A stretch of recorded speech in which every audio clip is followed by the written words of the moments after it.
direita se encontra a rainha. Com o quê? Com veste esplendente De ouro de Ofir. Mais uma vez, hein, Boni? À vossa direita se encontra a rainha com veste esplendente de ouro de Ofir. Pode continuar o violão para nós, irmão? Queridos filhos e filhas da igreja, hoje celebramos a Páscoa. Estranho escutar isso, porque a Páscoa já se foi, né? Mas a Páscoa de quem? De Nossa Senhora. Chegará um dia em que nós também viveremos e celebraremos a nossa Páscoa, quando for o nosso último dia aqui na terra. Às vezes, quando é tempo da Páscoa, a gente deseja feliz Páscoa para as pessoas, se esquecendo de que nós estamos dizendo para elas que quando chegar seu último dia aqui na terra, você tem uma feliz passagem. Porque Páscoa quer dizer passagem. Exatamente, né? Páscoa não é o chocolatinho nem o coelhinho, né? O chocolatinho ajuda, claro, mas não é isso. Desejar feliz Páscoa, eu desejo que você faça um dia, quando chegar a sua hora, uma santa e feliz passagem. Páscoa de Nossa Senhora, porque dia em que Nosso Senhor faz entrar de corpo e alma sua Mãe Maria Santíssima na glória dos eleitos. São Bernardo de Claraval, doutor melífluo da igreja, recebe esse nome porque suas pregações eram doces como mel. Então a igreja homenageia São Bernardo de Claraval, chamando ele de doutor melífluo. Em um de seus sermões, São Bernardo faz notar que na cruz, quando a lança feriu o lado de Nosso Senhor, a lança tão somente feriu o seu lado, mas não lhe penetrou a alma, posto que, de acordo com os evangelhos, naquela hora, quando o soldado Longinos lanceta o lado de Cristo. Que bom que o cinegrafista já está mostrando, né, aqui nas telas e para quem está em casa.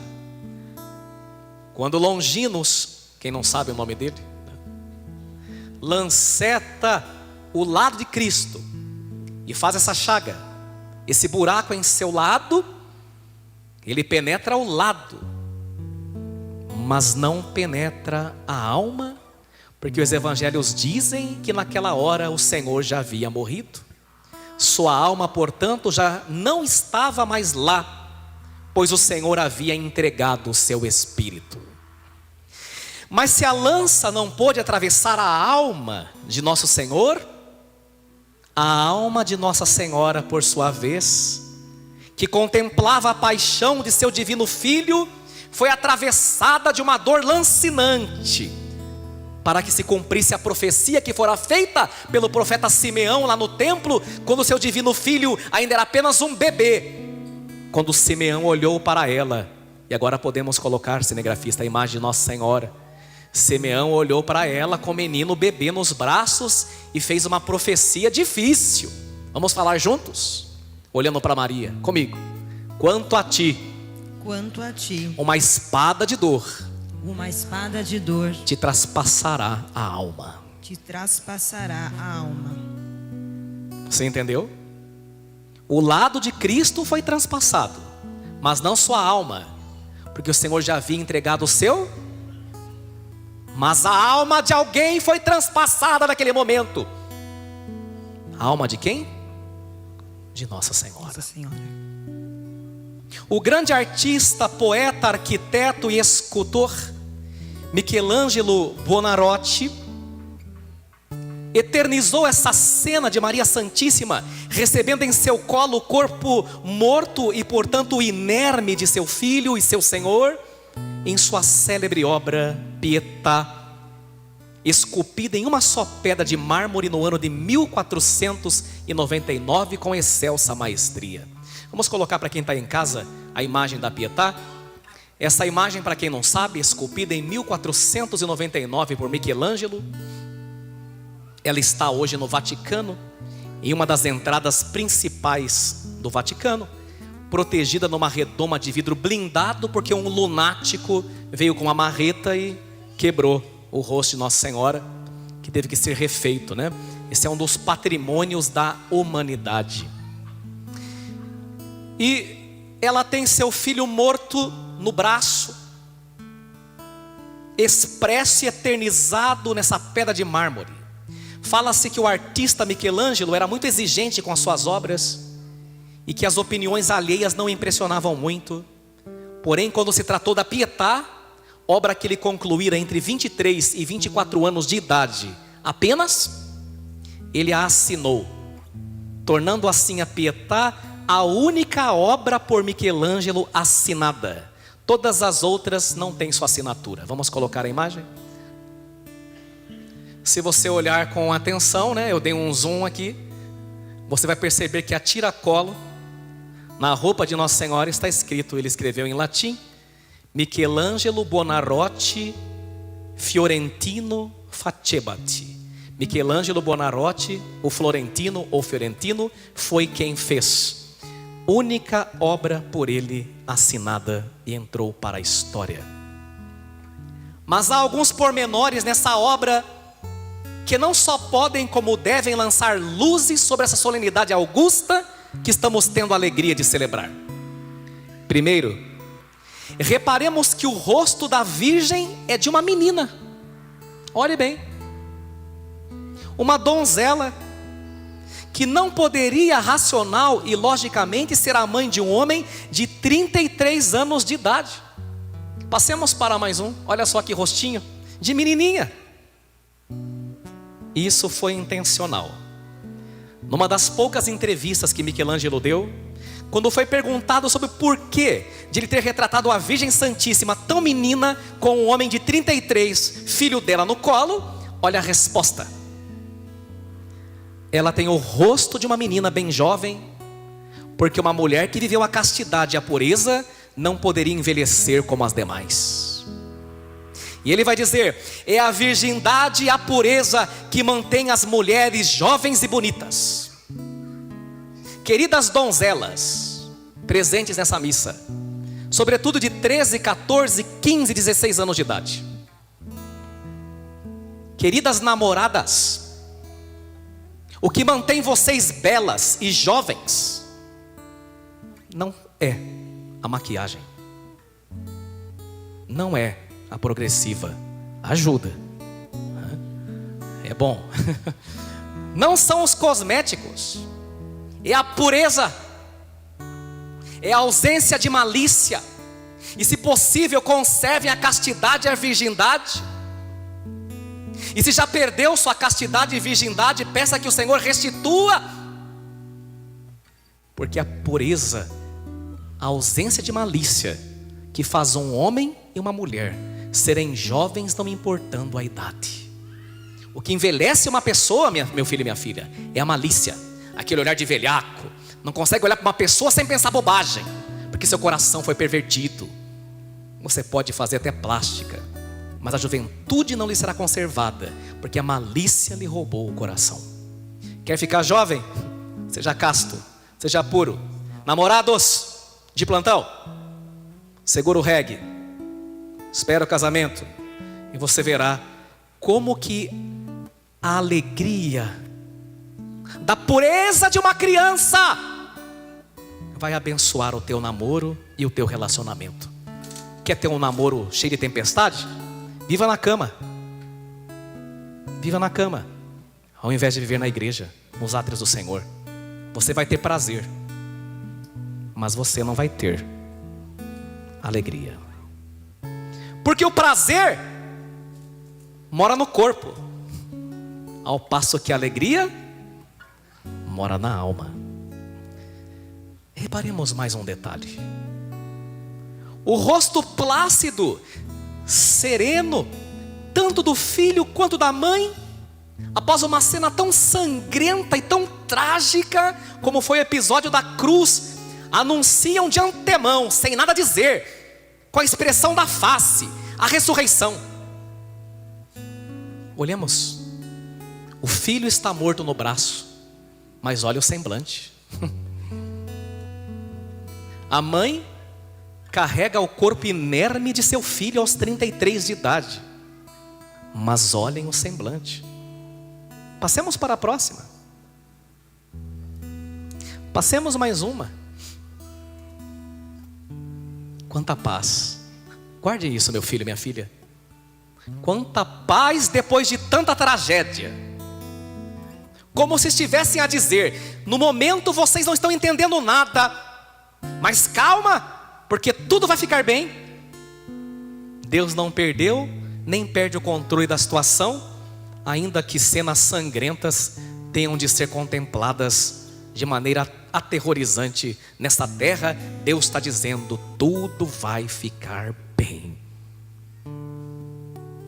O artista também intencionalmente alterou o tamanho do corpo de Jesus.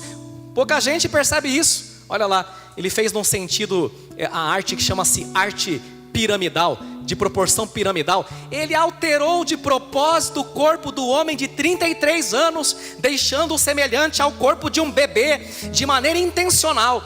O corpo da donzela é maior que o corpo do homem. Mas por quê? Para recordar que para uma mãe, por mais que seu filho cresça, e mesmo que seja Deus, e ele será sempre visto como filho, como o seu bebê. E uma mãe nunca perderá seu instinto maternal de acolhê-lo em seu regaço protetor e acolhedor, porque uma mãe é sempre mãe, ainda que o filho seja Deus.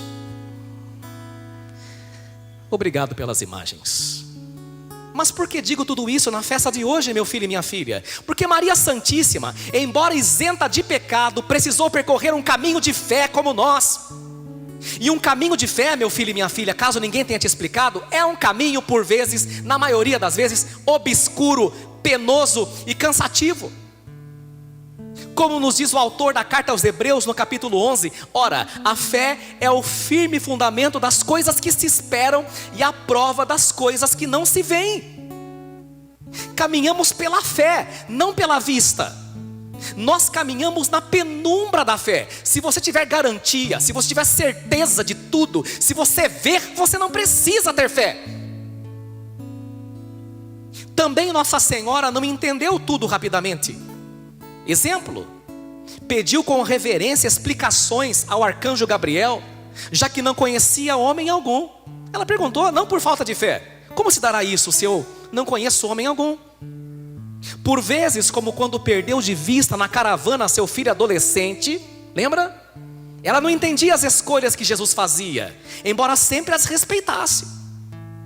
Por isso São Lucas vai dizer de maneira magistral que ao invés de questionar os planos, os desígnios de Deus, Maria guardava tudo em seu coração. E aqui está um poderoso ensinamento dela para nós. Por vezes nós também não entenderemos as desgraças que se abatem sobre nós. Agora você é de que tipo? Daquele que protesta, daquele que xinga, daquele que briga com Deus, ou daquele que mesmo sem entender, guarda tudo em seu coração e espera que o Senhor esclareça? Porque nós não caminhamos pela fé, ou melhor, nós não caminhamos pela vista, nós caminhamos na penumbra da fé. Ainda que não entendamos como entender essa cena sangrenta de um filho morto de forma cruel nos seus braços, e ainda assim conservar a fé, porque Maria nos ensina a confiar acima de tudo e de todos, contra tudo e contra todos. Queridos filhos e filhas, caso não tenha ficado claro, também para nós muitas vezes o caminho de fé não é claro. Se fosse, não precisaria ter fé. Parece que o dragão irá vencer quando, por exemplo, nosso casamento é ferido pela traição, quando o diagnóstico terrível de uma doença nos assola, quando nossa esperança parece definhar, quando tudo parece estar perdido e que Deus não se importa conosco e que Ele perdeu o controle, como na queda desse avião. No entanto, a assunção de Maria, que já é nossa vitória, nos confirma e nos atesta que o dragão perdeu e que venceu o cordeiro ferido de amor por nossos pecados. O cordeiro está ferido, mas vence, porque está ferido de amor, e seu amor é eterno. Os bons observadores devem ter percebido que o dragão de Apocalipse, com a sua cauda, varre a terça parte das estrelas do céu, jogando-as na terra. E vou te explicar por quê. O dragão está golpeado de morte pelo cordeiro e balança a sua cauda, tal qual uma serpente que tem a cabeça pisada, e nada mais lhe resta fazer senão balançar a cauda, porque sabe que foi vencida e que seus dias estão contados. Não permitamos, portanto, amados e amadas, que nos roubem a esperança, jamais. O venerável arcebispo Fulton Sheen, com uma delicadeza encantadora e magistral, descreve a Páscoa de nossos queridos, dizendo: quando Deus tira alguém de nós, sempre é por uma boa razão. Por mais que o cenário seja horrível, sempre será por uma boa razão. E o arcebispo explica por que Deus tira alguns de nós. Eu vou te explicar. Depois que as ovelhas pastarem e o pasto se tornar escasso nas regiões mais baixas, porque há pessoas para as quais o pasto se torna mais escasso nessa região mais baixa, o pastor pegará a ovelhinha em seus braços e a carregará até a montanha onde os prados são mais verdes. E em breve as outras ovelhinhas também a seguirão. Deixa eu contar uma coisa para você aqui. Para algumas pessoas, não todas, e um dia vai chegar a nossa vez, no leito de morte, Deus chega e diz assim: você viveu bem, cumpriu sua missão, foi feliz. Os prados aqui da terra não são mais suficientes para ti. Já não dão mais conta da tua sede, da tua fome. Eu preciso te levar onde os prados são mais verdejantes. E Deus as leva. E se Deus não leva, é porque a missão não está concluída. Os senhores, a maioria de vocês devem saber que eu sou filho único. Mas quando meu pai agonizava no hospital regional daqui de Sorocaba, eu percebi que minha mãe e eu tentávamos segurá-lo, mesmo em agonia. Ele já estava sendo aspirado, porque tinha muita secreção pulmonar. No começo eu percebia que ele revidava porque aquilo é agressivo, e era horrível assistir aquela cena de aspiração. Depois de um certo tempo ele não revidava mais, não tinha mais forças. Mas eu percebia que minha mãe e eu, nós dois o segurávamos na terra de alguma forma. E Deus respeitava a nossa dependência emocional. Chegou um momento que a gente percebeu, eu não conhecia esse texto ainda que eu falei para vocês, mas o Espírito Santo nos ensina, né? Que os prados da terra não respondiam mais aos anseios do meu pai. Então naquele leito de agonia, minha mãe chegou de um lado do ouvido e eu do outro do meu pai. Eu falei para ele: pai, fica tranquilo, pode ir, que eu vou cuidar da mãe. O nome do meu pai é Volney, minha mãe chamava ele carinhosamente de Vorne. Chegou no ouvido dele do outro lado, e eu de um lado, outro do outro, falou: bem, Vorne, pode ir, eu vou ficar bem, vai em paz. Depois daquele momento, eu fui na capela ecumênica do hospital regional, me sentei no último banco, e Deus me inspirou a rezar um salmo que diz assim: meu coração está pronto, meu Deus, está pronto o meu coração. Ainda não estava, mas agora estava. Quando eu rezei, acabei de rezar esse salmo, meu coração está pronto, meu Deus, está pronto o meu coração. Entrou um vento pela janela lateral da capela e havia uma Bíblia dessas grandes que a gente tem de família em casa. E aquele vento farfalhou as páginas da Sagrada Escritura, fez uma bagunça, virou para lá, virou para cá. E eu senti no meu coração um desejo muito grande de ir lá ver a Bíblia. Quando eu fui ver a Bíblia, estava no Salmo. E qual? Meu coração está pronto, meu Deus, está pronto o meu coração. Não deu alguns minutos, eu tinha certeza que meu pai ia embora, e ele foi. Há momentos em que os prados dessa terra não são suficientes, e o pastor precisa levar as ovelhinhas para os prados e campinas verdejantes celestiais. E o venerável vai dizer assim: ah, que bonito isso. De vez em quando nosso Senhor leva a ovelha desse campo escasso onde ela estava, permite que por um momento ela se separe da sua família. E agora veja para quê?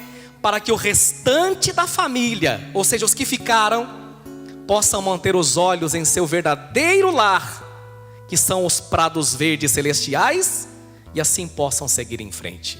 Meu filho e minha filha, quando nós temos que nos desfazer de uma ovelhinha muito querida, quando alguém muito querido parte, toda a família não passa a olhar para o alto, toda a família não deixa de olhar para a terra e passa a pensar na vida eterna. Esse é o sentido, onde as outras ovelhinhas seguirão um dia também. Chesterton, grande escritor inglês do final do século XIX, que era popular ensaísta, frasista, romancista, contista, dramaturgo, jornalista, palestrante, biógrafo, crítico, filósofo e teólogo, para ver que não é gente ignorante, que se converteu do anglicanismo ao catolicismo, porque estudou, e fez várias reflexões sobre a fé e o mundo moderno. Ele vai dizer em seu tom bem humorado sobre a morte, na sua obra The Wild Knight. Ele escreve dizendo assim: a morte é uma grande piada de Deus, a gargalhada está no final. Não são assim as piadas? Fico pensando, quando nós partirmos e chegarmos nos umbrais da vida eterna, a gente chegando do outro lado: oi, mas não acabou, Senhor? E o Senhor sorrindo: você acha mesmo que eu te criei só para essa vida? Você acha mesmo que eu tinha só isso preparado para você? Você acha mesmo que a vida não é mais? E Deus sorrirá, e nós descobriremos que nada teria acabado, tudo na verdade estava começando. Quero terminar fazendo uma última comparação. Eu gostaria que você me acompanhasse. Quem de nós já não fez a experiência tão pueril, mesmo depois de adultos, de chegar à praia num dia de intenso verão? Que saudade! Contemplar o mar ainda do carro. A gente vê a estrada toda, né, de vidro erguido, ar-condicionado. Mas quando chega na orla, o que a gente faz? Baixa os vidros para que entre a maresia. A gente contempla a areia branca e sofregamente queremos descer. Tiramos nossos chinelos, de preferência os bons e velhos havaianas. Mas quando colocamos os pés na areia, naquele dia de sol escaldante, o que a areia faz? Quem já não passou por isso? Queima nossos pés, na verdade. A hora que você bota, meu Deus! Contudo, a visão do azul do mar nos faz correr ainda mais e ignorar aquela dor que é intensa, mas momentânea. Porque sabemos o prêmio que nos espera, as águas refrescantes que estão ali. A visão do mar nos faz esquecer toda a dor, antes dá sentido à nossa dor. É assim que devemos viver a nossa vida aqui na terra, sobretudo nos momentos mais difíceis, de dor intensa. Olhar para a eternidade, saber que por pior que seja o mal que se abata contra nós, é uma areia quente queimando nossos pés, mas o mar está logo ali. Logo, logo nossos pés serão refrigerados. Vale a pena. Por isso, filho e filha, pés na terra, mas corações ao alto, sabendo a maravilha que nos espera, que olhos jamais viram, coração jamais sentiu, e que Deus está preparando para aqueles que o amam. Olhemos para o alto, olhemos para a nossa mãe, e toda dor fará sentido. Será a areia que queima nossos pés, mas que nem merece ser comparada essa dor ao oceano infinito do paraíso que Deus tem reservado para nós. Por fim, Cristo morreu para não morrermos, e o último inimigo a ser destruído é a morte. Jesus e Maria puxam a fila, depois somos nós. Por isso, cristãos não dizem adeus, dizem até logo, até breve, porque nada nos separará do amor de Cristo, nem mesmo a morte. Amém. Amém. Cantemos. À vossa direita se encontra a rainha, e um dia nós também, com vestes esplendentes na glória do céu. À vossa direita se encontra a rainha, com veste esplendente de ouro